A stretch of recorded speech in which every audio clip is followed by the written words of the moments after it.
Bahagyang bumaba ang naitatalang aksidente sa mga kakalsadahan sa Region 1 ayon yan sa Land Transportation Office Region 1. Sa panayam kay LTO Region 1 Regional Director Danny Martinez, ang pangunahing dahilan nito ay ang kawalan ng kamalayan o human error sa kakalsadahan. Bali, bumaba po ngayon, ayon po sa statistics na binigay sa atin ng ating kapulisan, ay bumaba po yung ating road crashes. Ang root cause ng road crashes na to ay yung tinatawag nating human error.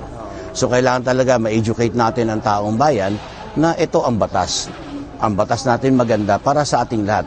Pag sinunod mo ang batas, malamang malayo ka sa disgrasya. Aniya pa, kailangan na maturuan ng taong bayan ukol sa tama at dapat na gawin ng mga nagmamaneho. Dahil dito, patuloy ang pagbibigay ng seminar ng tanggapan sa buong rehiyon upang mabenepisyohan ng publiko at mas mapababa pa ang naitatalang aksidente. Kasama mo mula rito sa IFM Dagupan, ito si Idol Matthew Pacheco. Tatak IFM. IFM News. IFM News. IFM News.